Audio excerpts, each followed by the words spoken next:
This book has helped me through some tough times. So, it might not be amazing, that great of a book to you, but to me, this is a best friend who helped me get through really tough times. So, I needed this book. I got this book when I needed it the most.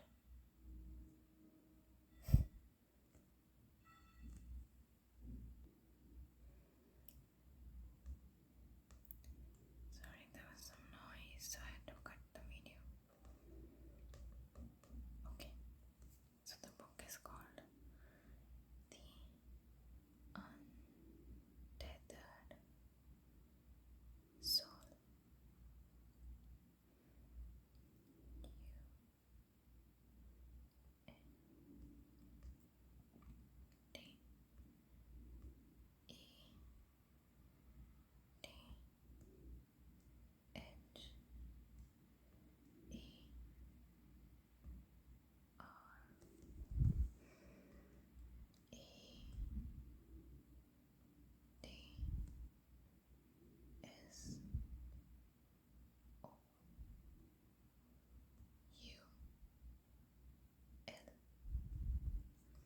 This is the book called The Untethered Soul, The Journey Beyond Yourself, a book by Michael A.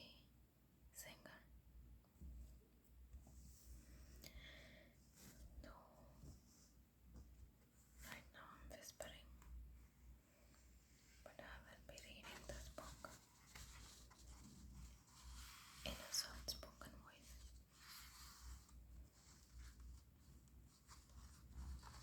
If you want the whispering, you can let me know. And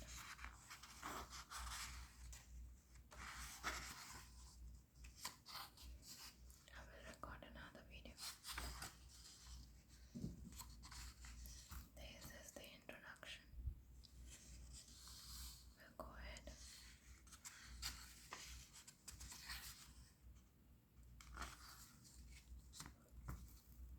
These are the contents. Part 1 is this: awakening consciousness.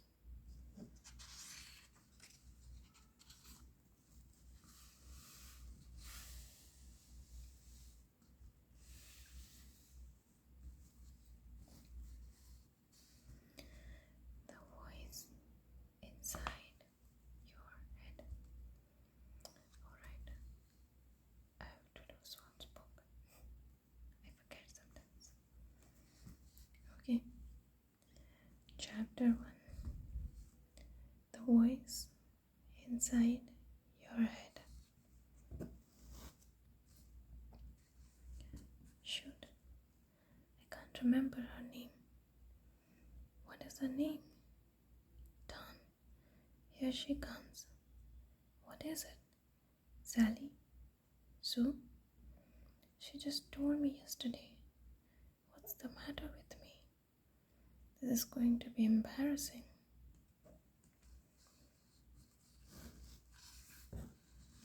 In case you haven't noticed, you have a mental dialogue going on inside your head that never stops. Just keeps going and going. Have you ever wondered why it talks in there? How does it decide what to say and when to say it? How much of what it says turns out to be true? How much of what it says is even important? And if right now you are hearing, I don't know what you're talking about, I don't have any voice inside my head. That's the voice we're talking about. If you're smart, you'll take the time to step back, examine this voice, and get to know it better. The problem is, you're too close to be objective.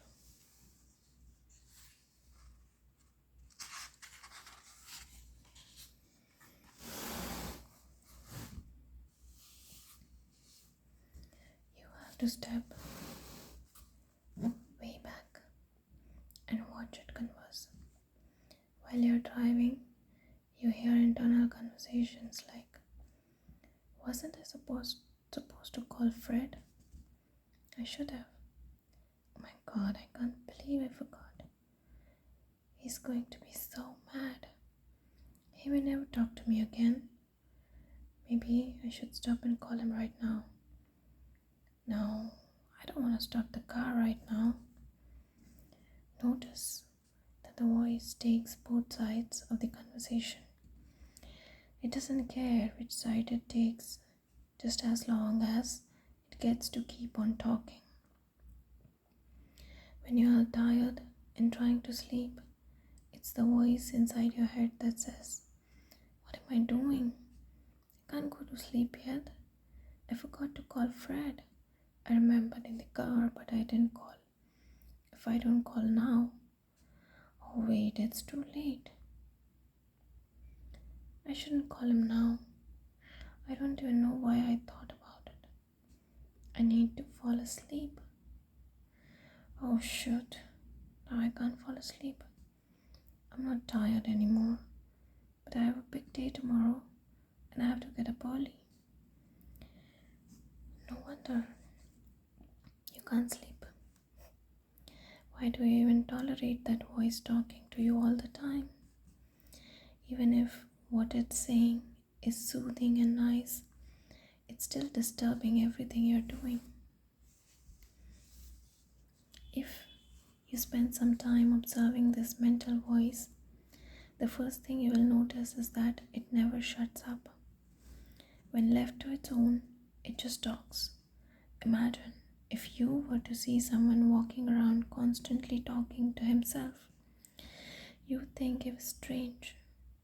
You would wonder if he's the one who's talking and he's the one who's listening. He obviously knows what's going to be said before he says it. So what's the point? The same is true for the voice inside your head. Why is it talking? It's you who's talking, and it's you who's listening. And when the voice argues with itself, who is it arguing with? Who could possibly win? It gets very confusing. Just listen. I think I should get married. No, you know you're not ready. You'll be sorry. But I love him. Oh, come on. You felt that way about Tom. What if you had married him?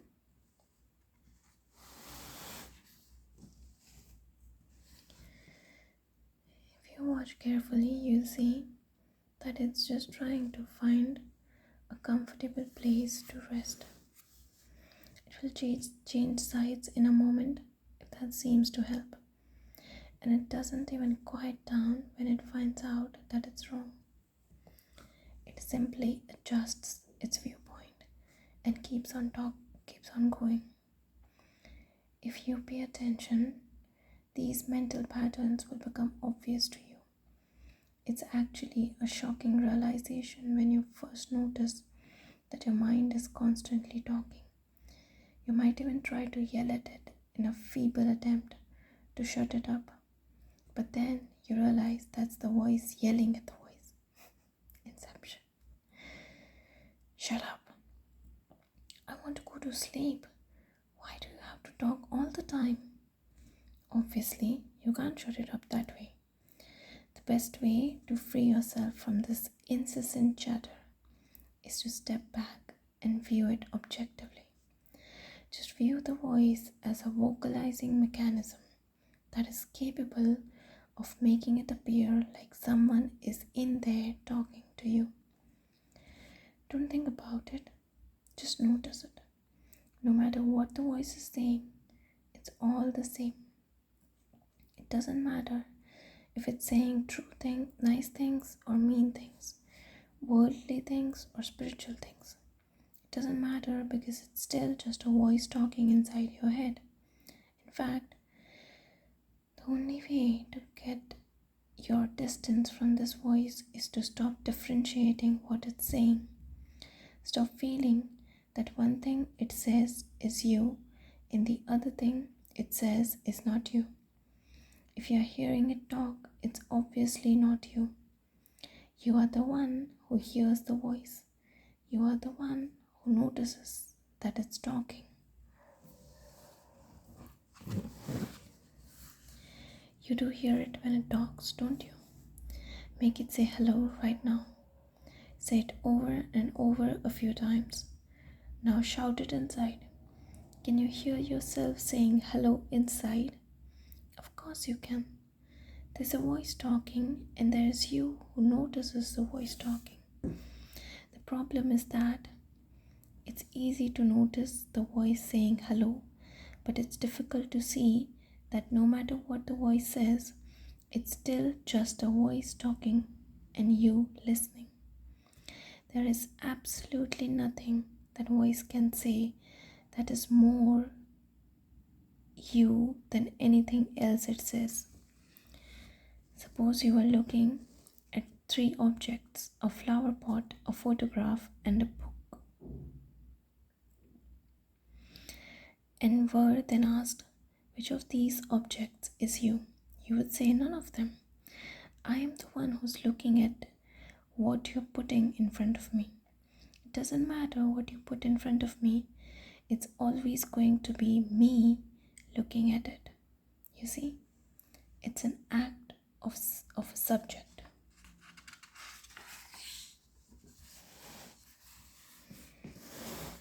Perceiving various objects.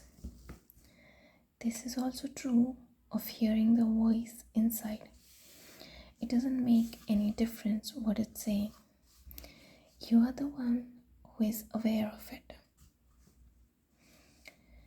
As long as you think that one thing it's saying is you, but the other thing it's saying is not you, you've lost your objectivity.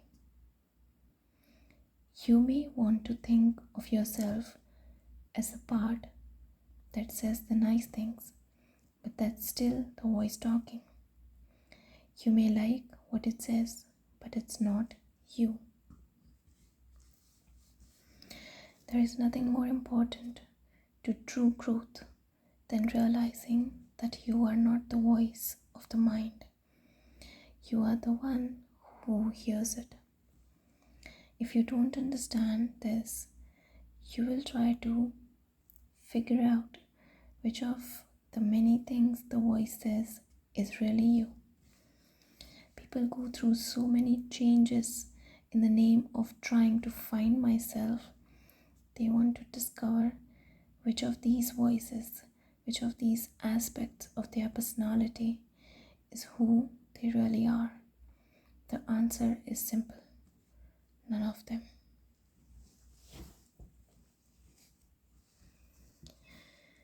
If you watch it objectively, you'll come to see that much of what the voice says is meaningless. Most of the talking is just a waste of time and energy.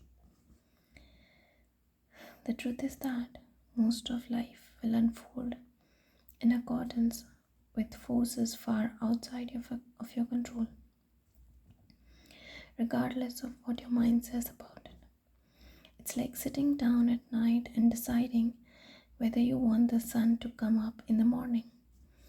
The bottom line is, the sun will come up and the sun will go down.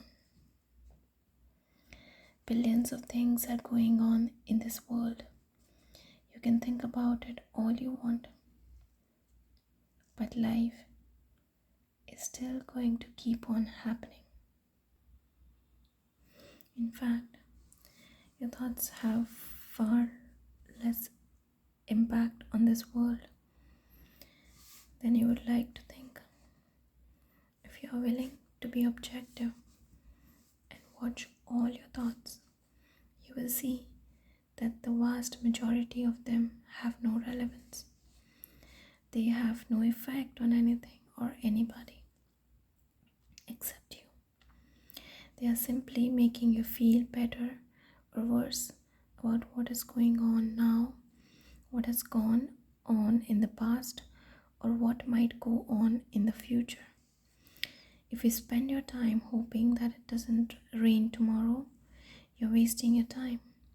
Your thoughts don't change the rain. You will someday come to see that there is no use for that incessant internal chatter. There is no reason to constantly attempt to figure everything out.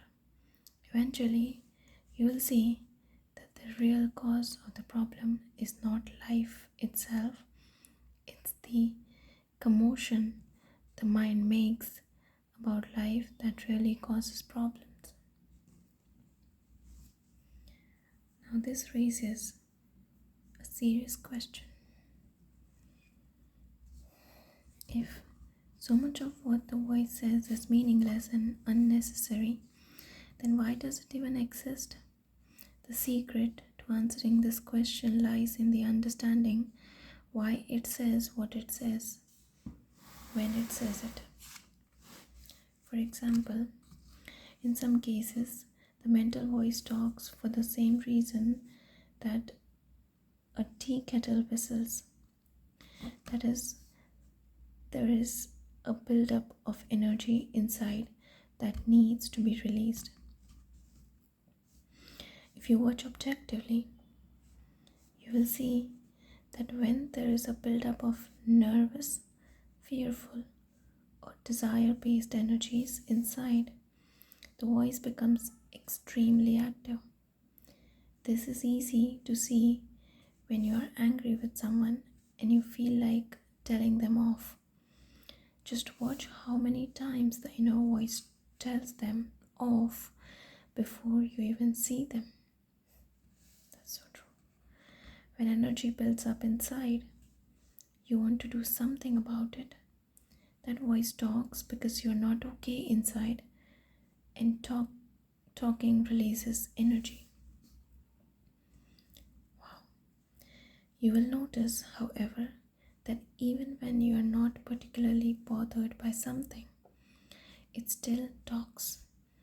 When you're walking down the street, it says things like, "Look at the dog, it's a Labrador. Hey, there's another dog in that car. He looks a lot like my first dog, Shadow. Whoa, there's an Oldsmobile. It's got Alaska plates. You don't see many of these down here." It's actually narrating the world for you. But why do you need this? You already see what's happening outside. How does it help to repeat it to yourself through the mental voice? You should examine this very closely. With a simple glance, you instantly take in the tremendous details of whatever you're looking at. If you see a tree, you effortlessly see the branches, the leaves, and the flowering buds. Why then do you have to verbalize what you have already seen? Look at the dogwood. The green leaves are so beautiful against the white flowers. Look how many flowers there are. Wow, it's so full. What you'll see, if you study this carefully, is that the narration makes you feel more comfortable with the world around you. Like backseat driving, it makes you feel as though things are more in your control. You actually feel like you have some relationship with them. A tree is no longer just a tree in the world that has nothing to do with you. It is a tree that you saw, labeled, and judged. by verbalizing it mentally,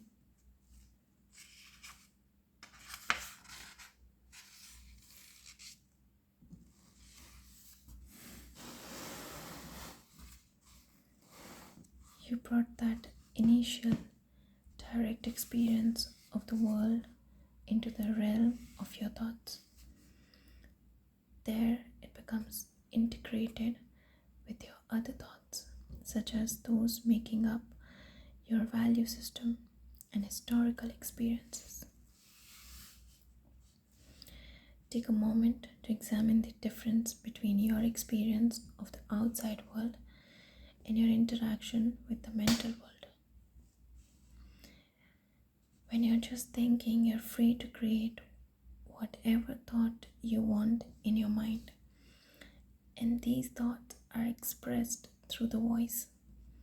You are very accustomed to settling into the playground of the mind and creating and manipulating thoughts. This inner world is an alternate environment that is under your control. The outside world, however, marches to its own laws. When the voice narrates the outside world to you, those thoughts are now side by side, in parity with all your other thoughts. All these thoughts intermix and actually influence your experience of the world around you. What you end up experiencing is really a personal presentation of the world according to you, rather than the stark, unfiltered experience of what is really out there. This mental manipulation of outer experience allows you to buffer reality as it comes in. For example, there are myriad things that you see at any given moment, yet you only narrate a few of them. The ones you discuss in your mind are the ones that matter to you. With this subtle form of pre-processing, you manage to control the experience of reality so that it all fits together inside your mind. Your consciousness is actually experiencing your mental model of reality, not reality itself. You have to watch this very carefully because you do it all the time. You're walking outside in the winter, you start to shiver and the voice says it's cold. Now how did that help you? You already knew it was cold. You are the one who's experiencing the cold. Why is it telling you this? You recreate the world within your mind because you can control your mind, whereas you can't control the world. That is why you mentally talk about it.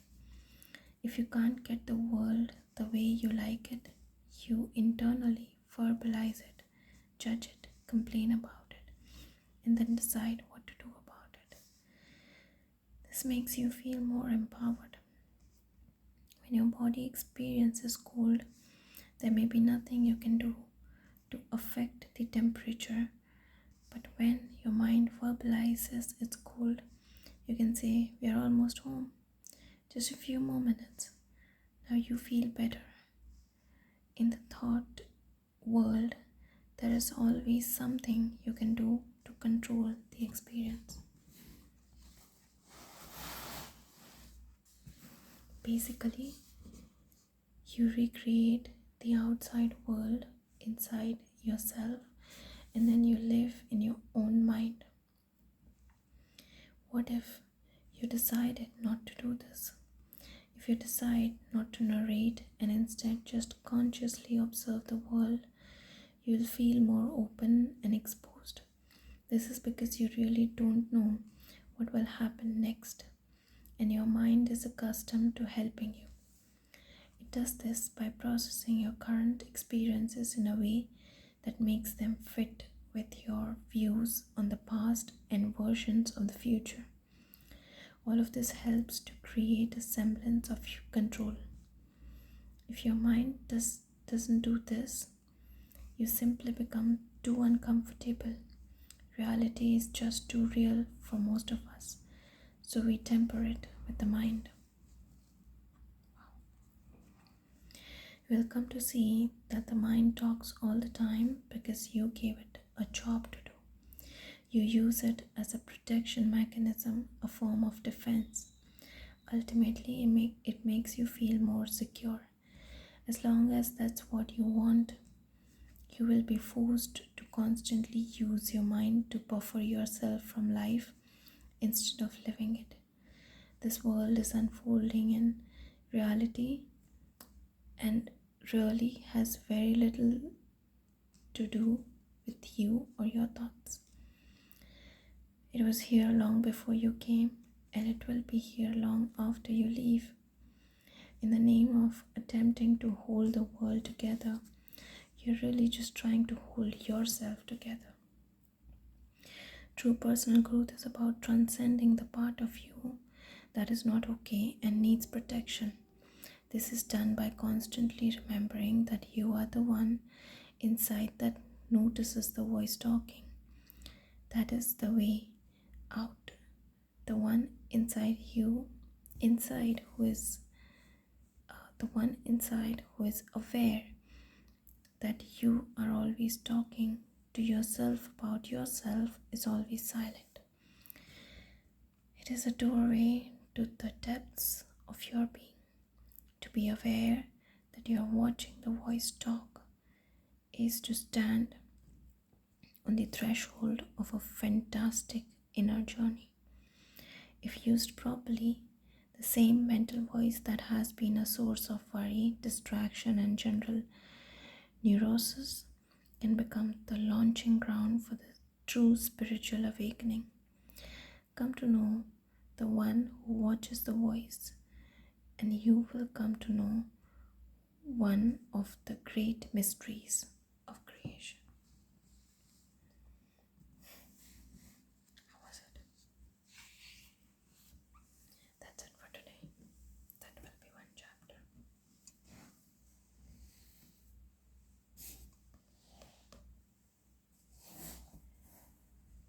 I hope you enjoyed it.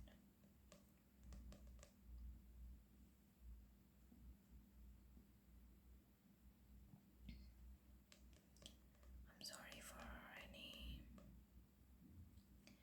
disturbing noises. I don't know if I can cut it out. I don't know how to do that. So please bear with me. I'll try to finish the whole book one by one, like chapter by chapter. I hope you like this. And it was enjoyable, wonderful. And maybe the book can help you too, like how it helped me. Till then, goodbye, good night, annyeong. I'll see you next time. Hopefully with some good quality videos. I'm not sure. But I really hope you enjoyed it. And if you would like to share anything, suggestions, criticism, any comment, please let me know. Good night. Good night. Annyeong.